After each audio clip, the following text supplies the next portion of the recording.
Hello student, today we are going to discuss about the introduction of a macroeconomics. And macroeconomics, it is a very important for the 12 students and who are preparing for exam, and it is a very important concept to understand that. And after the 12th study, and when do for a business, and when they do job for the someone and they do work, I think so, for a country, and the better to understand that what is the economy system and how it is working. And today, now let's begin to this chapter.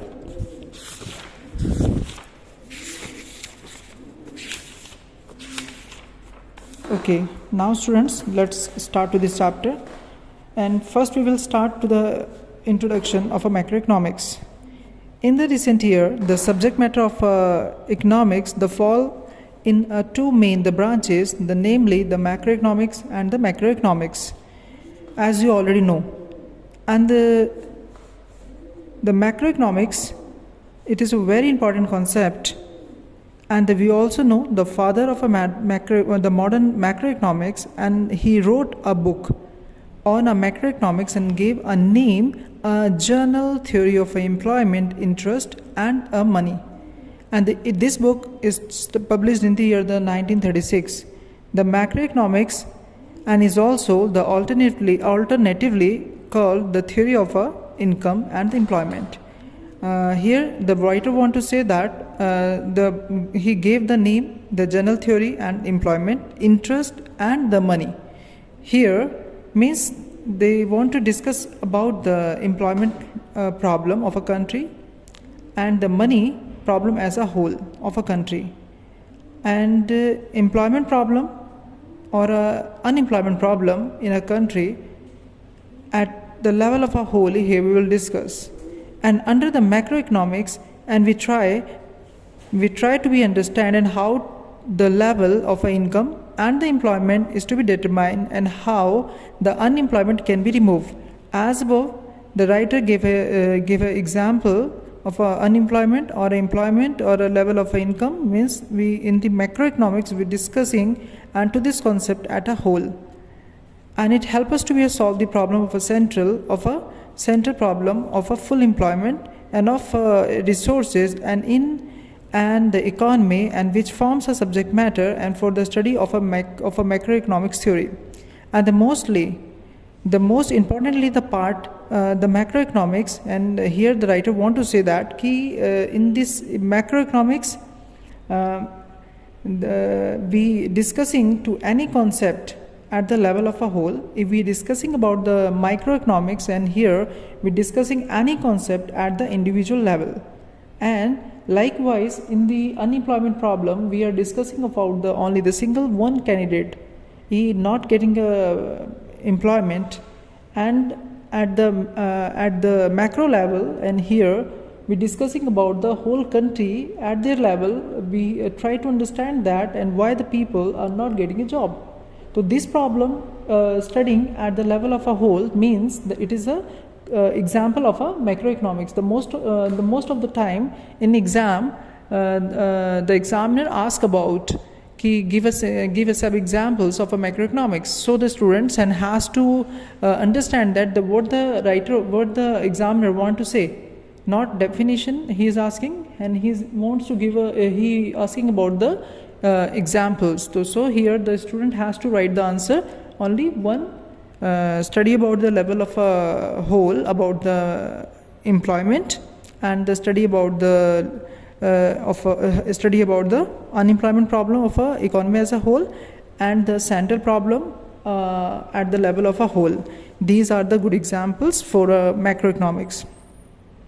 Next one is the macroeconomics, and has enabled the properly organize and collect and analyze the data about the national income and coordinate with the international economic policies. Here students, he wanted that examples. Again the writer want to say that coordinately with the international economic policies. Means the macroeconomics it help us to make it help us to forms the policies to the government at the level of a whole. And next one is the macroeconomic meaning, and here we discussed about the introduction. I think so you understood that about it. And next is meaning of a macroeconomics. The macroeconomics is the study of a aggregate means total, or the average covering the entire the economy, and such as a national income and the full employment, aggregate demand, general price level, etc. And it is primarily concerned with the study of a relationship and between the economics aggregate. So I think so you again understood that point. The word the writer want to say, the macroeconomics studying at the aggregate level. Aggregate means total, and we have a different level we can understand by there, like employment level and demand of customers in the market, and about the of any product in the whole country, and what is the general price level in the whole country. So it comes under the macroeconomics. And again I am repeating, if any product about we are discussing, an individual, it comes in micro. Okay, so we covering here the aggregate price level, aggregate demand, aggregate employment. So these are the examples of a macroeconomics. Next, the macroeconomics, it is a part of economics theory, and which studies the behavior of the aggregate of the economy as a whole. Okay, now we are going to discuss about the scopes of a macroeconomics. And we already studied in the last I think so 1 or 2 lines before, कि it help us to form some policies to the government. So I think the various the scopes of a macroeconomics, right? The study of a macroeconomics, first the scopes of a macroeconomics. One is the theory of employment. The macroeconomics is concerned with the determination of the level of employment and in an economy, and we study the consumption function, saving function, full employment, unemployment, etc. Okay, students, in which we studying about the theory of employment. Next one is the theory of a national income. Theory of a national income. Macroeconomics the studies the generation of national income, and by the product method, income method, expenditure method. After this chapter we will discuss about the how to determine to the national income, and we get students in which next chapter we will learn about how to calculate to the national income. And we have 3 methods to calculate to the national incomes, and the first one is product method, and the next one is income method, and the expenditure method. And here I want to give us some example description about this method. First is the product method, in which we try to understand that the level of income with the help of products, like production units. Factories are producing goods, and how much the goods are quantity on basis they producing goods, on the basis we can understand that in the economy how the income is going to generate. And it is the method, thereby we can understand what is the national income. And second method, income method. Income method means thereby how the people are earning and how much they are earning, and likewise income tax, right? So here we can here in the income tax, likewise government tries to find out the people how much they are earning, and on their basis how much they will pay the tax. So it is the income method, thereby we can understand that the level of a country, how much earning, and from inside or from the outside the country. Next, expenditure method. Expenditure method, in which we find out in which the how much the people are expendituring in a country. Likewise, you buying a product different in a market, and as the number of people in a country, and they buying it.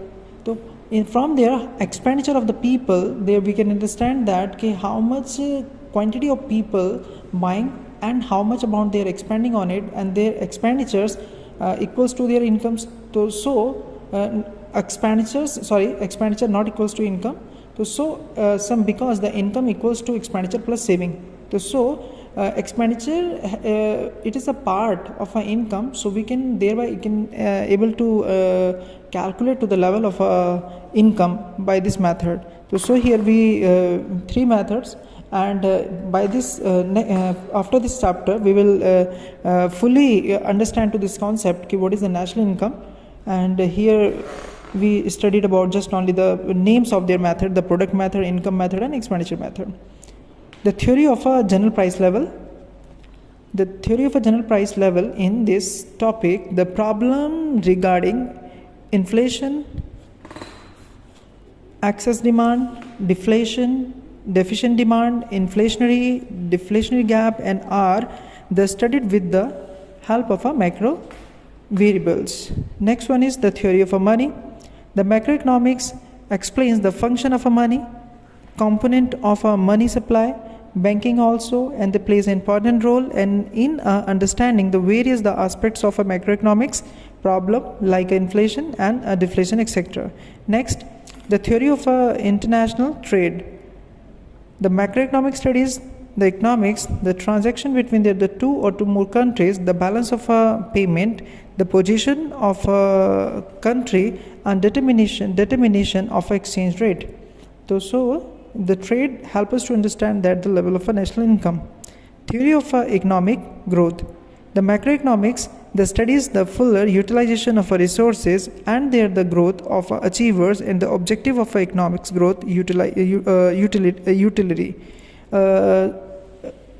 on the basis of their consumption. So here the economic growth depends on their level of a market, and the level of a market is growing, so means the level of income is growing, and so people and they start to grow the market, and it can be a control with the help of a monetary policy of the government, and the monetary policy is to be regulated by the Reserve Bank of India. So it is the scope of a macroeconomics. Next one is the importance of a macroeconomics. From the above the point, we already discussing about the scopes and the introduction and the meaning. These all, I think so you all understood that what they functionally, how it is working in an economy. So now I think easily to understand that now the new concept is importance of a macroeconomics. It provides a measure to be understand that the calculation of a national income and of the country. It helps us to understand, and if there were the leakage and the injection, and to the circular flow of income. The macroeconomics help us to understand that the circulation of a money in a country. Next, formulation of a government policies and the budget and the policies and the regarding to control to the inflation and the deflation in a country. Already we discussed about it. Next is, it facilitates to international comparison and by the providing the information and about the aggregate demand and supply and the surplus deficient balance of a payment. Here, the macroeconomics help us to find out the difference between the two countries, and also balancing by their balancing method. It helps us to find out that the balance of payment. How much we purchased and how much purchase means import and how much we exported, and by their differences we can understand that how much amount has to pay to some another country and how much amount we have to be received from the another country. It helps us. Next one is it helps to coordinate the various policies and measures at a macro level, and to solve the economic problem like poverty, unemployment, inflationary or a deflationary gap, etc. So I think so these all the importance you understood by ES method, and now we're going to discuss about the differences between the micro and the macroeconomics.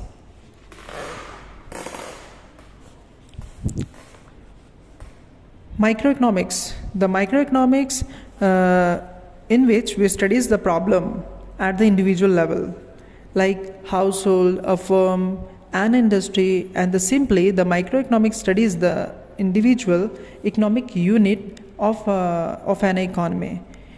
Microeconomics it is called the piece, uh, piece the price of a theory like product pricing and the factor pricing and the falling in the market of an individual product. Okay, next one is the macroeconomics, and it is that the part of a macroeconomics, the theory which the studies the macroeconomics, in which we studies the problem of a market or of economy as a whole simply, and it is the study of aggregate economics and the unit of unit of the economy, and it is also called the theory of income and the employment. Because the scope of a macroeconomics and the scope of a macroeconomics at a wider, it helps us to determine to the level of income or unemployment in a country, and it helps us to the government for formulation of various policies and the various the budgets and the various schemes and measures the economy. Next one is introduction of a macroeconomics. Okay students, now we will continue this topic. I think so already we discussed about it. Now we will not repeat to that topic again. So we will, I think so you understand that all the topics. I hope definitely it will be very helpful for your exam, and in the next video we will continue with this topic with the new, and here next topic we will discuss about the two schools of our thoughts and the classical and the Keynesian theories. Okay students, bye bye, tata.